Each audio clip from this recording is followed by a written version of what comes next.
Friends, thank you so much for being here. We are thrilled to see you here to learn with Rabbi Dr. Marc Gopin, who is the director of the Center for World Religions, Diplomacy and Conflict Resolution, the CRDC, and the James H. Laue Professor at the School for Conflict Analysis and Resolution at George Mason University, Arlington, Virginia. Gopin has pioneered multi-million-dollar projects at CRDC on peace building in the Israeli-Palestinian, Syrian and Afghanistan conflicts, and consulted with many governmental agencies in the United States and Europe.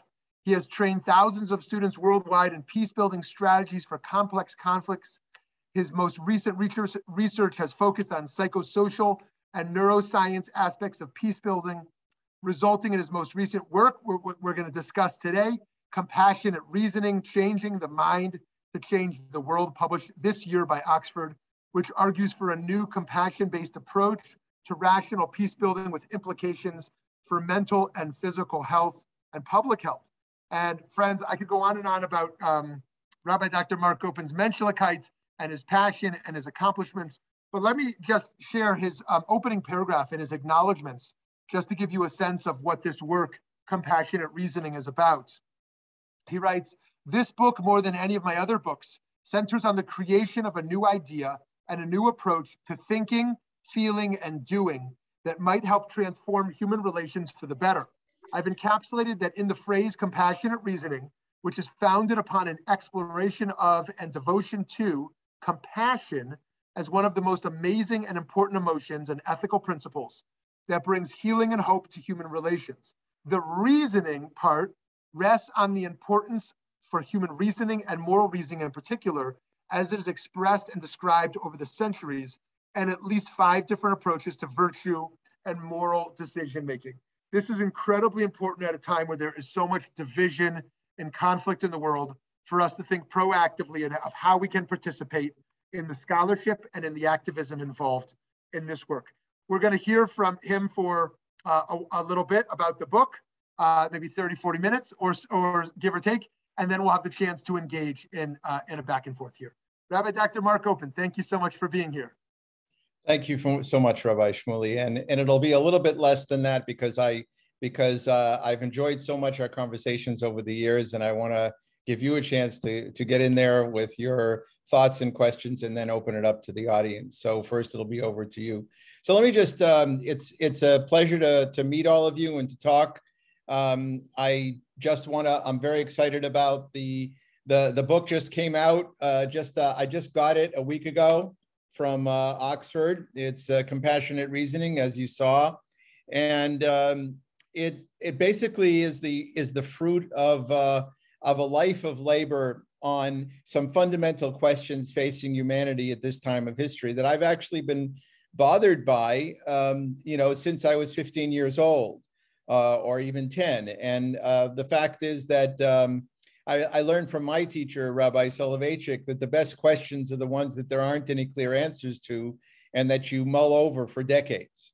And that actually clued me in. And watching his minds from the age of 5, especially from the age of 5 to the age of 28, in person, very close, I watched the amazing possibilities of reasoning that is combined with a care for humanity, that is combined with a concern for history and for the human being as such, which was so fundamental to many of his philosophical writings, but also his Jewish legal and halachic writings as well.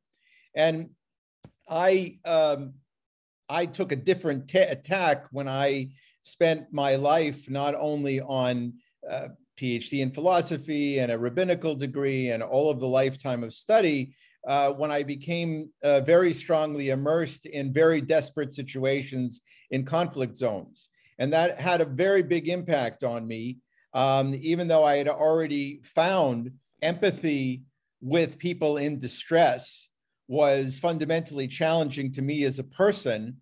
And for one reason or another, I decided to even further indulge myself in that empathy by going into war zones for the last 30 years and empathizing with people on both sides of conflicts, to really immerse myself in their narratives, in their stories, in their pain, from Afghanistan to Syria, for 18 years and Israel, of course, for 30 years, but really having that empathic of going back and forth across enemy lines all the time and listening to narratives and feeling people's and being in solidarity with people.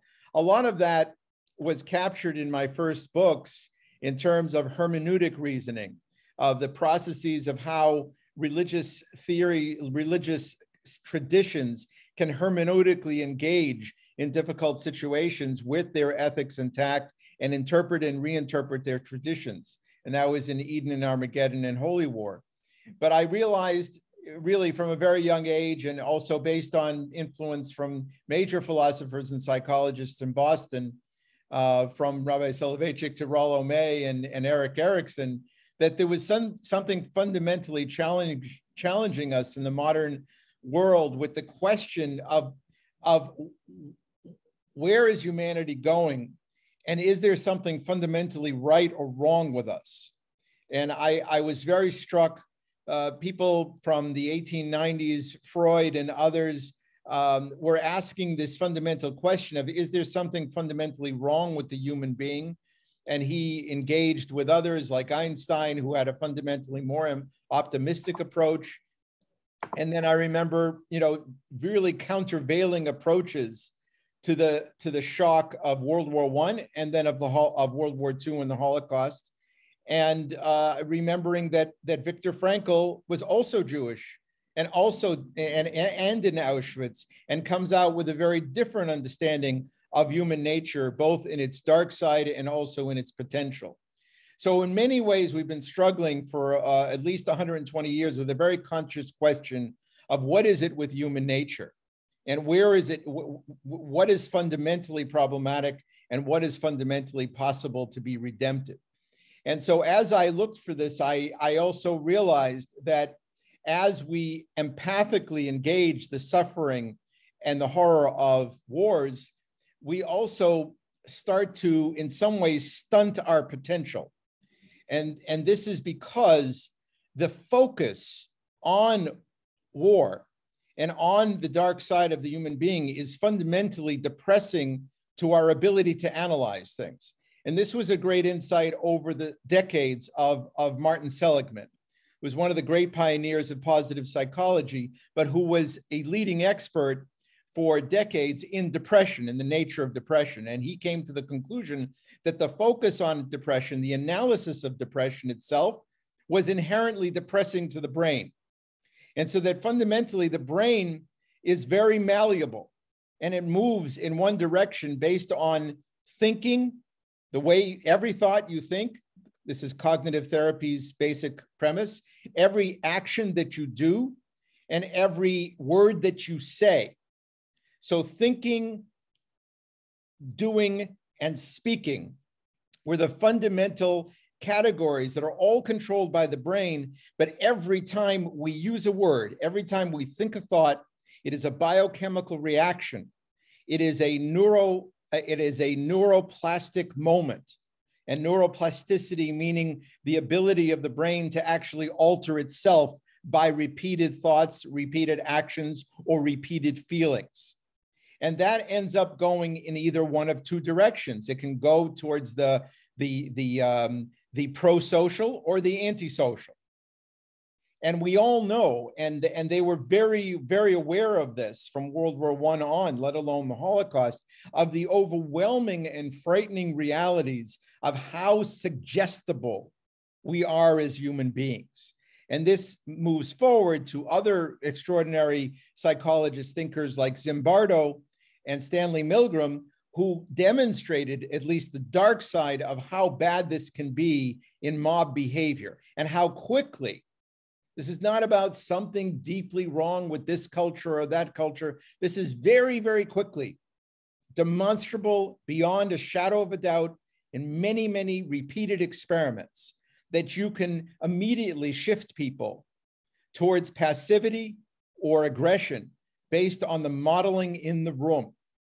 And that the first person to do something is always a little bit different, but the second person, third person is quickly a follower. And so that tendency to obedience is something that makes us be able to just be inspired to go out there and change our lives and go to all sorts of places in the world, because John Kennedy said that it was time for the Peace Corps or Sergeant Shriver. And then others can just go and inspire millions in a generation because somebody else says it's time to kill the French or to kill the Jews. And that also can lead to enthusiastic mob behavior. So this duality is something that was very depressing to major psychologists, but others decided to look at it in a very different way.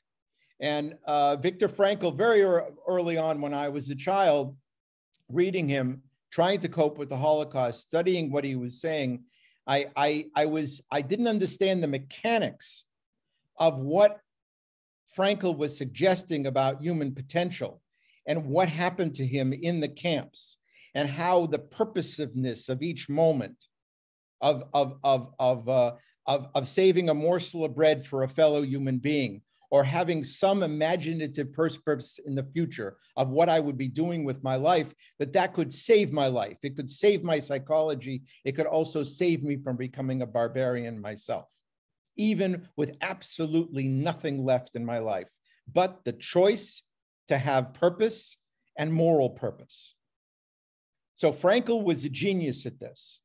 But what's changed in me and why I decided to write the book was, as I struggled with the literature of psychology today, and I was very encouraged by the directions of positive psychology. I still felt there was no clear proof until I came across the neuroscience literature on compassion and empathy. And part of this was because I was already struggling with the fact that something was wrong with progressive approaches to change.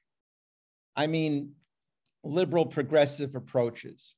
And that was that I had gone out there to war zones and everyone around me was burning out right and left.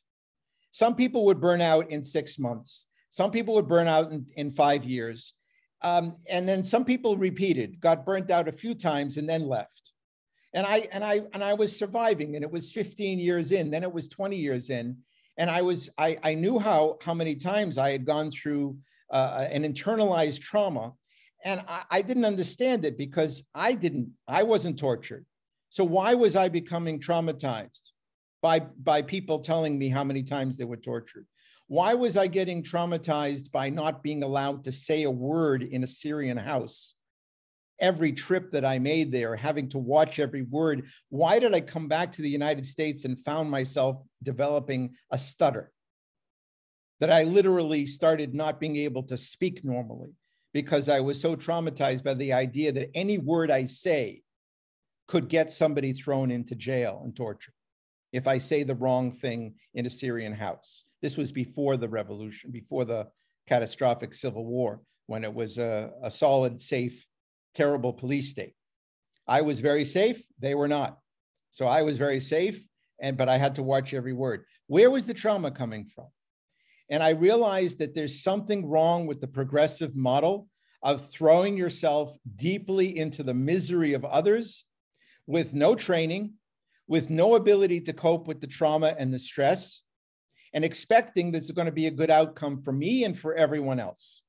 I saw many, many people misbehaving and doing things against their own interest and against everybody's interest because they were so traumatized by what they were struggling with. And that's when a light bulb went off when I came across the literature that contrasts in the brain. These are experiments that are beyond a shadow of a doubt now. I'll just show you, I'll just share with you for a moment. This is just a short picture. This is from my colleague, Professor Olga Klomecki, who's a brilliant young neuroscientist. And if you look at it, you'll see this is the fundamental distinction to make. Now in Hebrew, for those who are familiar, we have a word called chesed and we have a word called rachamim. We see them as interchangeable synonyms. Okay, gmilut chasodim is the bestowal of kindnesses, and the Talmud gives examples of that, especially kindness that can't be paid back, but it's very much an overflowing into action. Now, what an amazing discovery that this has two different pathways in the brain. Compassion, the way I defined it just now, which is exactly the way that the Talmud defines it, Gemilut Chasadim, is it increases positive emotions and it increases helping behavior, okay? And that's in a different part of the brain, literally. They've proved it through experiments, through acts of compassion, thoughts of compassion, and where it goes. But empathic distress is a different part of the brain. And what happens is the more you strengthen the neural pathways of these areas, the more negative emotions you feel, the more your cortisol goes up, the more your blood pressure goes up, the more exhausted you are, and the more that you start to withdraw from people. In other words, empathy is an antisocial emotion.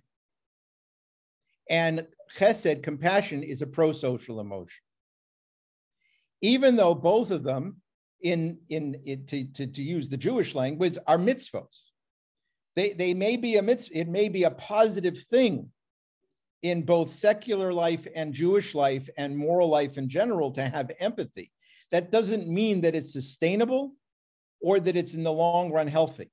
And when I saw these experiments and realized that people who are practicing meditation on compassion, actions and habits of compassion were becoming happier and more sustainable and more social, and that others with empathic distress were coming worse and worse, I started to see the distinction between, and you can see some of the footnotes there at the bottom, I started to see the distinction that is crucial for the future. And that is that there are millions of people on this planet who are committed to positive social change. There are millions of people in every culture, in every religion, who, if we had a conversation with them about why they're helping with people who are blind or people who are hungry or people who are in emotional trouble, you'd find extreme solidarity with them in those efforts to help. And yet at the same time, a lot of those people burn out with excessive empathy for the people that they're helping. There are two very different kinds of doctors running around hospitals, two very different kinds of nurses. Some are just so excited every day because the focus of their thinking is, oh my gosh, I saved somebody's life yesterday. I can't wait to do it again, which is a meditational moment. It's a prayerful moment if you look at it from a religious point of view. And then the other person says, I cannot take another person talking to me about how they can't cope with leaving their children and leaving everyone they love because they're dying today. I can't hear it again. I just can't hear it again. And then they start taking, maybe they take some drugs. Maybe they buy another fancy car to try and cover up the grief. But basically it's Band-Aids on horrible experience of empathic distress. And then I looked at the state of our world in terms of the need for social change and the millions of people who are involved in social movements. And then I looked at the politics of this, and I see millions of dollars of campaigns in every NGO and in every political campaign that's on the more progressive side that tends to focus on making people as miserable and fearful as possible, that the world is coming to an end unless you give another $20, that climate is going to kill us unless you give to our NGO. And I ask myself, are we really thinking through the thinking, the feeling, and the actions that create a positive, healthy agent of social change? And then I said to myself, we have to rethink policy. We have to rethink NGOs. We have to rethink our religious interpretations and teachings. because it's not that empathy or rachamim is bad. It's that in excess, it ends up doing the opposite of what you intended.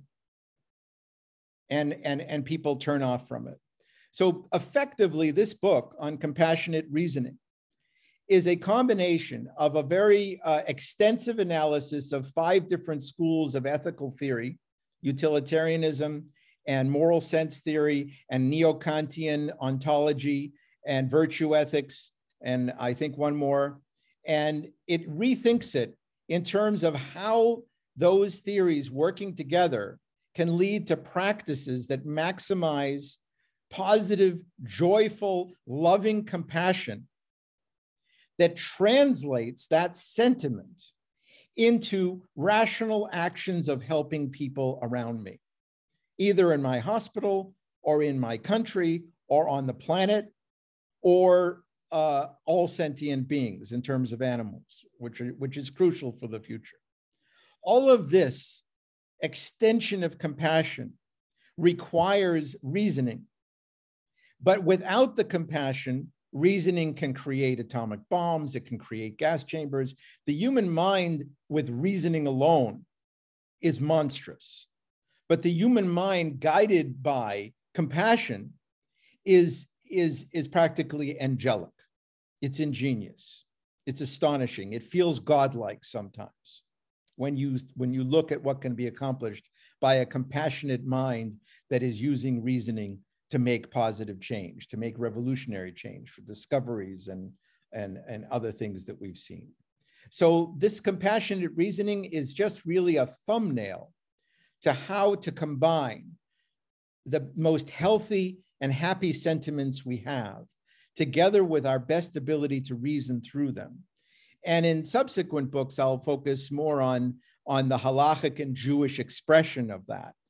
But in this book, I wanted to establish it as a kind of a universally applicable to be both people who are spiritually centered and people who are more secular in orientation, because both of them or all of us need to find a way to shift ourselves away from the empathic distress and the weight of feeling that the world may end as we know it, that the climate may end as we know it, and that it's beyond our control. These are very, very intimidating thoughts we live with today, not to mention that we do it behind a mask right now from COVID and all the losses we suffered. This is just a description of the chapters. Some of them focused on neuroscience, some of them focused on ethics, some of them focused on public policy and violent ideas as a disease that compassionate reasoning could be curing. I'm very interested in the public health analogy, the biology of social change, rather than the physics and engineering of social change, because biology is the key to understanding just how fluid we are and how much we easily can change in one direction or another. We are not building the Empire State Building. We're building the ideal healthy human being and the healthy community. And that's a much more fuzzy area that chemistry and biochemistry and neuroscience is more adept at treating. So I'm very much interested in the medical and public health analogy to what we do. That's pretty much a summary. And I wanted to then open it up to thoughts and questions and things, because Rabbi Shmuley is on top of every important trend, and I want to hear what he wants to ask and what your thoughts are. Wonderful, wonderful. I'm very inspired by this book and by your work in general. So thank you so much for opening this up to us. So yeah, friends, I'm going to take a few questions based upon some of his writing and work here, and then we'll open it up to others here.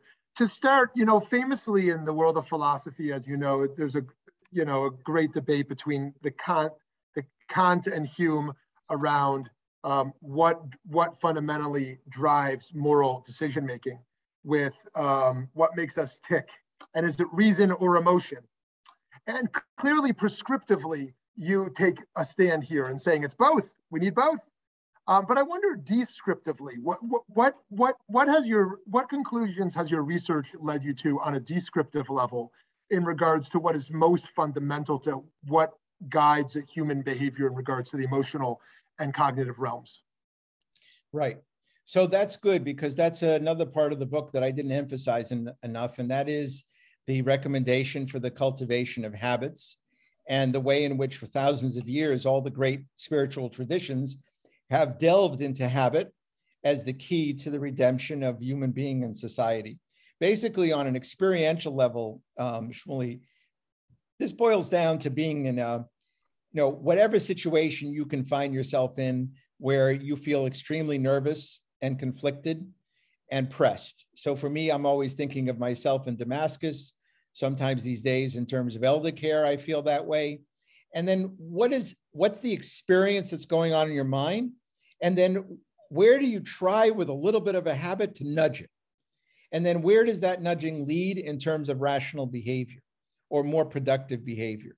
So I go from the beginning, which is always empathy without even any choice. Now, I admit, first of all, there's a lot of sociopaths running around in the world, not too many, but sociopathy is a reality where somebody has no empathy, or they use empathy. They have an empathic understanding that they use actually to destroy another person. So a lot of sociopaths, it's not precise that they have no empathy, it's that their empathy channels into aggressive behavior. We're not talking about those people. We're talking about a large swath of humanity that have empathy and maybe even too much empathy and don't know what to do because the people around them are in so much pain, people they love, people they feel bad for. So there's that first moment.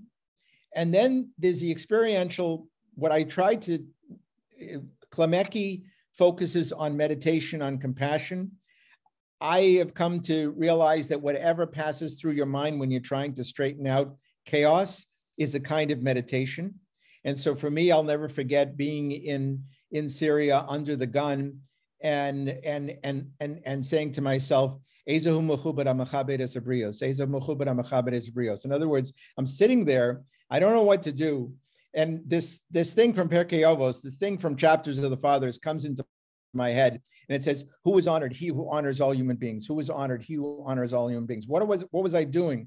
I was doing a meditation unconsciously to try and figure out, how do I deal with some very bad people here and try to do some good? And I just fell with the instincts of the rabbis that there's no harm in honor. On the contrary, honor can make you, so that was a compassionate relationship to some very sketchy people that I had to deal with. And it led me to a series of pro-social actions that really, really helped. I mean, I was on television saying some of this stuff, and all of it because I forced myself into that way of thinking. But that was a habit formation, and then it became actions, et cetera, et cetera. So I'm struggling with how we can train millions of people to when they're in bad situations, to move in that direction. And that's where the book has a lot of recommendations for training. You know, one of the things I love that you're doing here is not only for the benefit of all of the collective projects we're embarking upon, but your care for the individual healer and peace builder, and their sustainability, their burnout, their survival in all of this. And you've taken a word that is deemed almost entirely good, empathy, and shown the pitfalls of empathy when not checked and when not balanced. And so one of the questions I have for you, for those who are immersed in this work, as so many on this call are, how do we maintain a sense of urgency without falling into the trap, as you said, of creating a culture of depression? And, you know, something I think I saw over the last number of years in the activist space is that the people deemed most committed are the ones who paint the darkest picture. Oh, it's not only that democracy's at threat, everything's at threat. Everything is burning down, everything's gonna be destroyed. And the more clear you make it that everything is broken, the more committed you are. So how do we express urgency without always painting the most dark picture? Yeah, part of it is that we have to reframe what change really is. And this is a struggle also. I think there's also an inheritance from the Marxist heritage is a very complicated one, but basically the idea that every bourgeois value is actually a trick to keep a system going, that the system is destructive and therefore the whole system has to be destroyed. That kind of thinking, again, it led to some very good socialist projects. You know, the socialism had a massive effect on creating a safety net in many, many countries, including this one.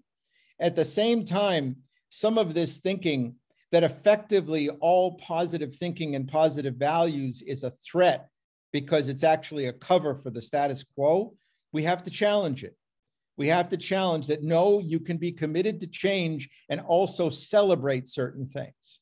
You can celebrate what I call in another book, the increments of positive change. So I think this involves training of rabbis and teachers and social change makers in the joy of each individual accomplishment. And we're primed for it because we have this thing called ritual, and ritual is precisely the celebration of the joy of the moment, no matter what is around it. And that we've done very well in religion. We've done very well in terms of celebrating Hanukkah, no matter what is going on outside, but we haven't celebrated compassion, no matter what is going on outside. We haven't celebrated moments of justice, moments of increase in equality, and celebrated them even ritually, without it suddenly being accused that, oh, you're covering up the fact that the status quo is terrible. This is very often we're working with groups that are very damaged. We ourselves, as you know, the Jewish community is also damaged from the Holocaust, but we work with a lot of people who are very damaged. Just because they need to be enraged and say everything is terrible doesn't mean that in a therapeutic way we need to do that. We can be empathic, we can sympathize, but at the same time, we have to come back to the compassionate reasoning, and we have to do it at a deep internal level. And that will create more sustainability. But yes, especially with media, you're going to have a lot of pushback, because media makes its profits by misery, by empathic distress, by making people afraid, both right-wing and left-wing media. This is how wars began for, since the beginning of time. And we simply, but I think you're asking an open-ended question, because I don't have all the answers. I'd like to study this with people in media. I'd like to study this with others who can think about how to have those difficult conversations with fellow activists that don't turn into recrimination unless you are extremely negative. Awesome. Two more questions for me, then we'll open it up. Once you have committed your life to social change work in one form or another, it is easy to find yourself feeling guilty when you're reading or you're learning. I should be acting. Why am I hiding in the intellectual space? And this is part of what you're looking to dismantle, I think, and to cultivate a healthier, more sustainable process. And I wonder, on a practical level, what you would advise as a means to integrate in the learning space. How do we arouse the compassion in learning, and in the field work, in the emotional spaces? How do we practically kind of reawaken that mode of reasoning when it's so easy to fall into one way of being? And sort of alongside that, it is I think one of the reasons it's hard to keep the emotion of compassion alive is because it's easy to convince ourselves that our ideology is compassionate. And so I can remain in the reasoning space because my form of reasoning is in the compassionate side of things. I'm not on the evil side. And that actual empathy on the other side is not actually awakened. So how do we ensure that ideology doesn't even replace the emotional aliveness? Yeah, well, ideology is a very insidious thing. It becomes, and this is where Jonathan Haidt's work is not wrong about self-righteousness. Ideology can become an excuse for not self-examination. in all of the writings that I've written, from everything I learned from the rabbis, but also from the Delphic Oracle, is knowing yourself, examining yourself, continually asking questions of yourself is a key to keeping yourself honest. And so the open-ended question is I have a section on the open-ended question, because the open-ended question is the key to a good therapeutic process, but it's also the key to moral and social growth of the society. And the reason it is because the part of the brain, well, let me put it this way, and I talk about this in the book a lot. When you're sitting with two enemy groups, and I've seen this disastrous model of so-called peacemaking, when you ask them, it's like, oh, tell me what you think about 1948, and you're sitting there with both people. And it's like, oh my God, the tales, the rage, everybody has good details. And you go to Belfast and it's the same thing. You ask people, about what happened, So when you talk about the past, the brain looks like it's very intelligent because there's all these facts and figures that especially men bring to the table, and they say this and they say that, and you guys did this and this and that in that particular place. But the trouble is it's all attached to the brainstem, the amygdala. It's completely enthralled and enslaved to rage and fear. And that rage and fear drives the cortex towards what looks like reasoning, but isn't reasonable at all. Now, when you ask an open-ended question, though, it's like, okay, I heard everybody in the room, 1940, I hear what you're saying. What do you want to do? What do you want to do? What do you want? People say, I don't know. There's no answers. And in that moment, I'm fascinated by what happens to the brain. And this is in many conflicts I've been in. In that moment, people get stumped because you've suddenly asked them to not go from fear and rage, but from imagination. And the power of imagination, just like in all the medieval interpretations of prophecy, imagination is 1/50th of prophecy. It is the most redemptive aspect of the brain, is the ability to imagine the future and the ability to talk about it in an open-ended way. So in my experience, the more you ask people and delve into their narratives and ask them, what can we do together? And how do we include this one? Or what do we do about that one? And ask people and ask, the brain becomes less destructive and less focused on empathic distress and more focused on reasoning and a compassionate inclusion of others. I would argue that if you take all the ethical theories together, they're basically trying to set up a brain that thinks in terms of social contract, that thinks in terms of a sentimental understanding of everyone, and an effort to create laws and shared laws based on those sentiments. It's kind of a combination of Kant and Hume and John Locke and others. But it takes a guide. We ourselves have to become part of that process of always guiding the discussions towards, what do we want together? What can we build? And then I think it brings out a different kind of result. It'll always come back in many people's minds, and many people can never leave the past. But there are many others that if you give them permission, if you create the atmosphere, they start to build something else as an alternative. What are some cases where you saw, we have seen compassionate reasoning really work as a transformative force? When we point to heroes that we've all kind of been raised on, there's the reasoners, there's the great Talmudists, the brilliant scientists, and then there's the wounded warriors, the all compassionate, giving up everything to be in the streets as healers. What are the models or the individuals that you think kind of represent this integrated model? Well, I haven't thought about that question about who are the models. I think there are millions of them. I think there are the people who look at a completely disastrous situation where people are just killing each other and they go after helping the children and they focus on the next generation. In many cultures, people start, that is a very powerful, compassionate, and actually rational approach to long-term survival, for example. So people who work with children and the future tend to have that kind of long-term They have a lot more self-control. They're not as power hungry. They're not as focused on changing the politics. They're more interested in changing the next generation. There's a lot of heroes out there.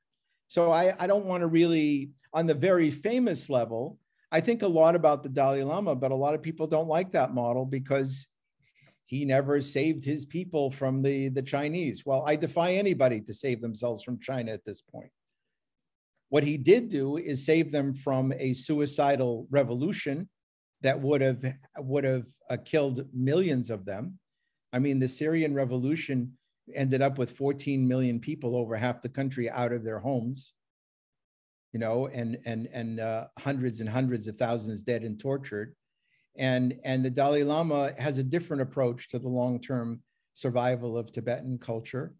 And he's a person who focuses every day on meditations and habits of compassion, compassionate thoughts, rational thinking, science, and he does it from a deeply spiritual place.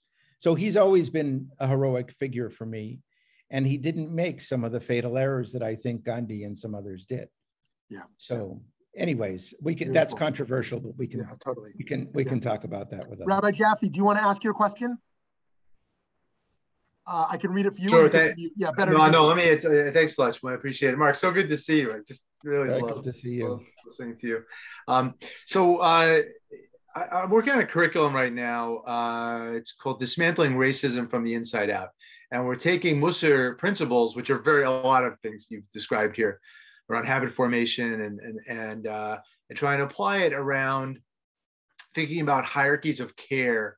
And where in a system like the United States, where people of African heritage tend to be at the bottom of the priorities of who gets cared for in a big picture, and trying to turn that on its head and rewire ourselves in a way through habits. So one of the sessions is about rachamim, and I was very taken what you were saying about it, and it's about compassion and building on something James Baldwin wrote about an empathy gap. He wrote in the early 60s that there was an empathy gap of white America towards Black America. It was just not an ability to feel with. And so some of the work we do with that is trying to create a sense of empathy.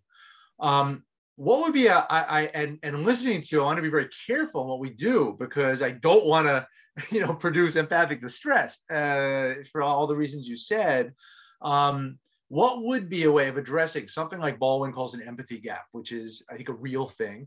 Yeah. In your model you're talking about, what would be an approach to that? In fact, I have Baldwin in the book. He was a genius of this, and everybody should watch Baldwin's debate in England with the famous debate between Baldwin and the arch conservative fellow in the United States. Was it Buckley? With Buckley? Yeah, with Buckley. Yeah. And what an empathic moment. He was trying to model what it is for him to empathically truly understand the reactionary white American and their attitude to Black folk.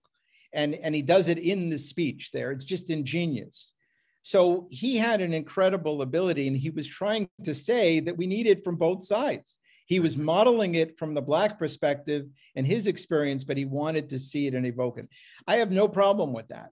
It's wonderful to provoke empathy.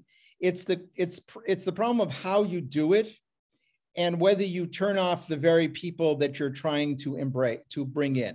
Mm-hmm. So that, for example, and this is why Gemilas Chasadim and compassion is a superior model to Rachamim, because Rachamim may bring some people to the table, but a lot of people just do not want to cope with the fact that they're barely struggling as white Americans. They have their own history of oppression as Catholics or as Hispanics or as whatever it is. And they say, how dare people say that I'm to blame for slavery, and they're out of the room.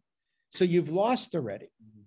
But a Gemilas Chasadim approach is different, because you can have an anti-racism curriculum that focuses on heroic figures, both Black and white, who stood up for equality for all, for compassion for all. Amazing, and there's so many. Mm-hmm. And then what you're doing is you're being invitational to both white and Black to be in a new reality of what we could be together.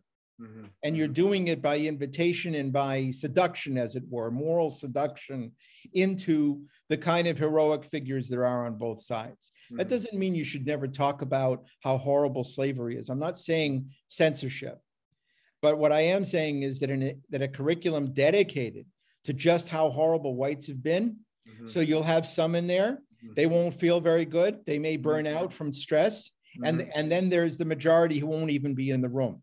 And as far as I'm concerned, unless we capture poor white Americans, people who aren't in the room, we're not going to, we need to cohere as a community and become a different nation.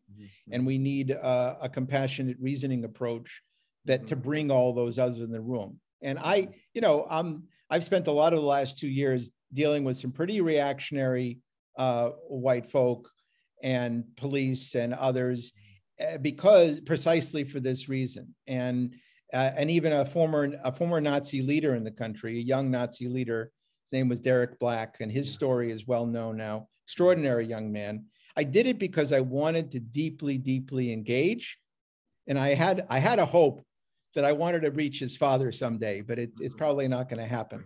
But really to just use your empathy for compassion purposes and humanization of the others in order to bring everyone into the same room eventually. That doesn't mean, and again, this isn't about self-defense.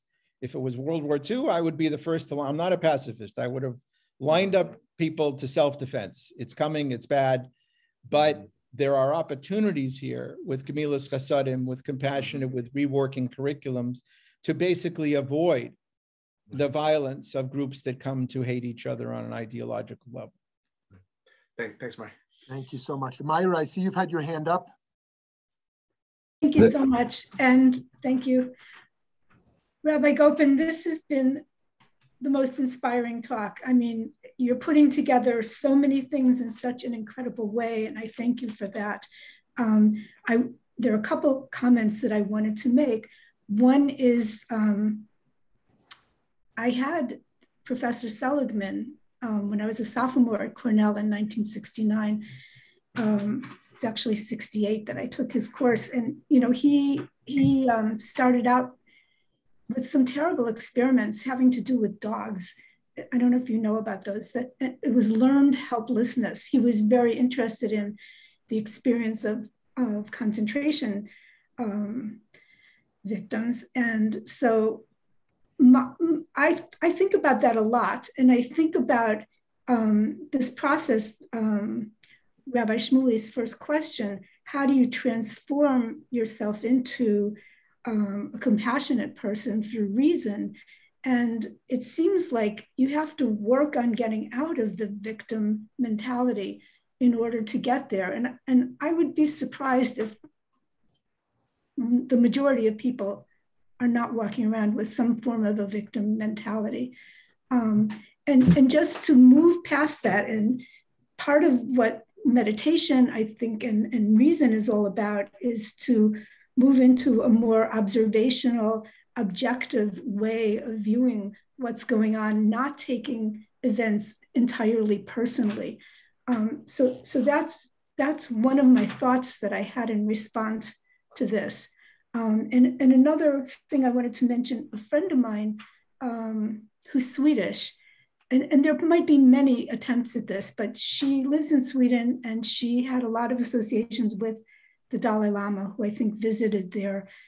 She formed an organization called Dream of the Good, and I will put a link in the chat in a little while. And that organization had to do with teaching meditation to children in school. So I thought you might just be interested in that, and I'll throw it in there. Wonderful thoughts, Myra. Thank you so much.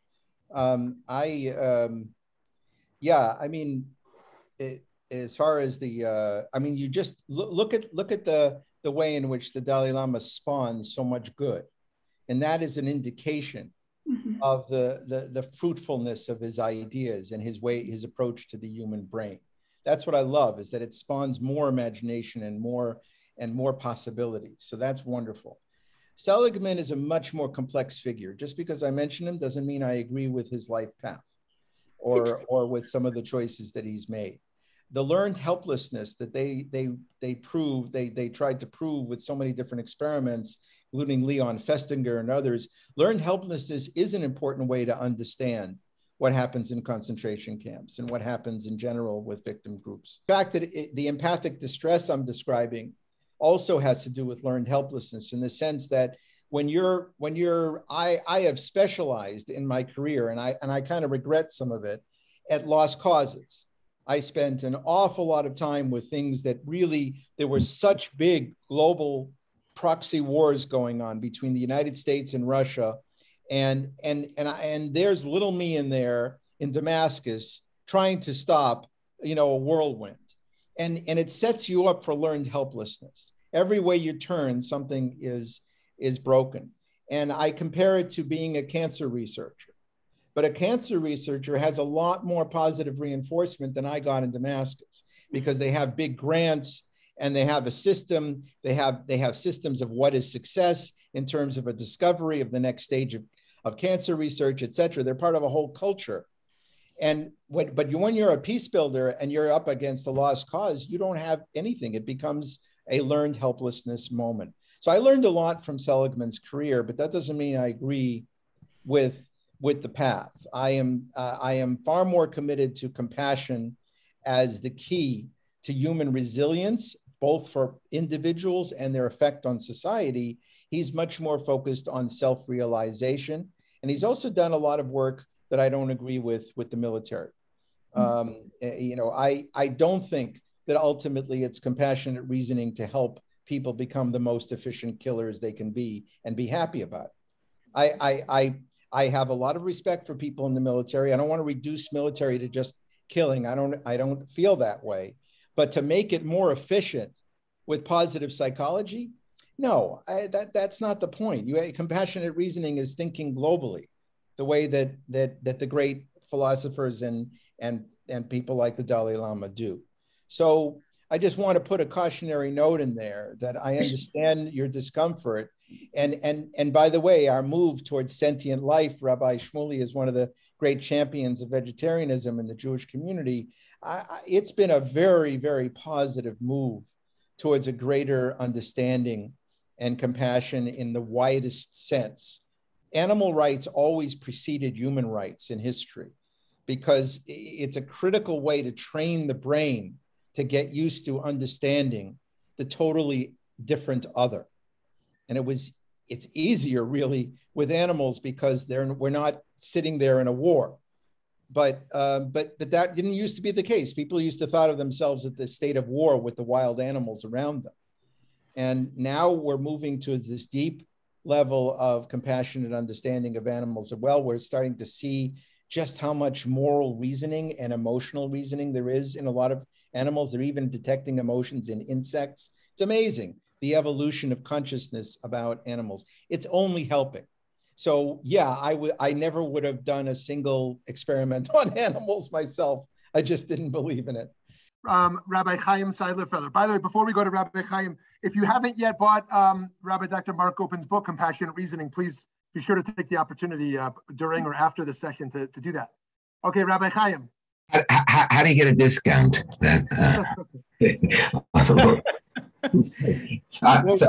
Right now, Amazon has jacked up the price. Oxford has the best price on it right now.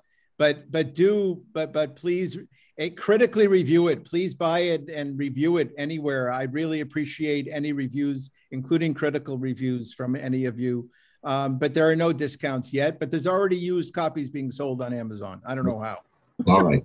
Okay. So one thing I wanted to say about the Dalai Lama is, is the amount of laughing that he did. I think that's where what I'm seeing here. I'll ask you my question in a moment, because another comment was when you talked about animal rights, and you said you haven't done the book on on Jewish law and so on, but it seems to me that that's the approach of kashrut, the psychology of kashrut, that if you can learn how to abide with a certain respect to animal life, hopefully hopefully you'll also respect human life. Yeah, yeah. And this type of training in terms of how you expose yourself to nature in general.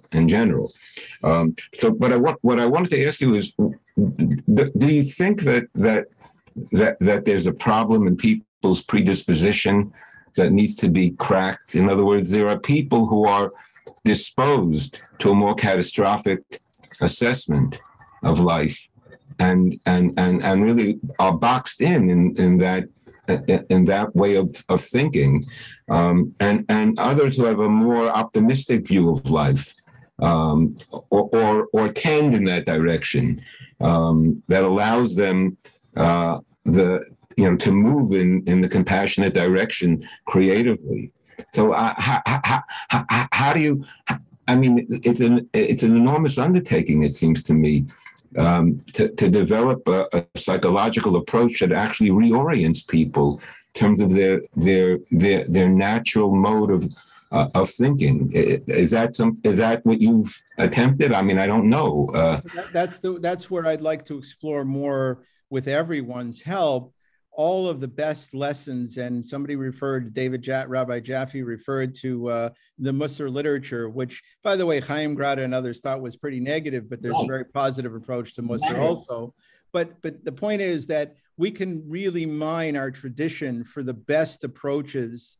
I've seen dream interpretation and habits of changing your dreams in Hasidic literature, and doing it over a period of 30 days. And the 30 days turns out to be a magical kind of number when it comes to changing your neural pathways. So, I mean, before neural pathways, people got a sense intuitively of what it is to change habits of thinking, habits of doing, and habits of feeling. We should look into that. We should look into that in the Jewish tradition, but in all the great wisdom traditions. And I think that's one key. The other key is narrative and story. And that is that the one thing that has changed enemy systems and people thinking, oh, I'm not the only victim here, there's other victims, is story. The power of story. Not dialogue, quote unquote, but story, listening to somebody's complete narrative.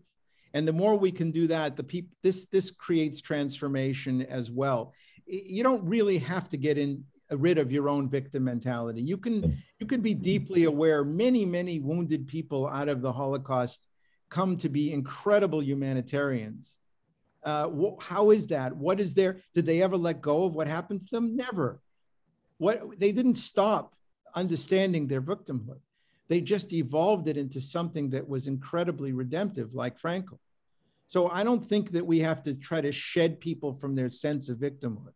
I think we need to figure out how the best models are for moving with whatever empathic pains we have and whatever guilt we have for the people who survived, those who didn't survive, to something that is more compassionate and joyful. And joy and love are the key. To really, really love what you're doing is something that change makers need to do. And that in itself is like a healing balm to the victimhood that we feel inside from our own narratives and our own history. Thank you so much. Thank you so much. So important. Thank you so much for this time, Rabbi Dr. Marc Gopin. Friends, I posted the book from Oxford University Press on the side. We hope you'll check it out, and we hope to keep this conversation alive. So important for how we do our Jewish learning, how we work to create change together. Rabbi Steve Greenberg, I see you just unmuted. Did you want to say something quickly? Just thank you. Just Mark, it was just wonderful. Thank you so much.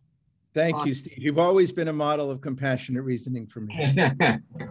And thank you, Crystal Gopin, for setting this up for us today in partnership with Pam, as always. Have a wonderful day, everyone. Thank you so much. Okay. All the best.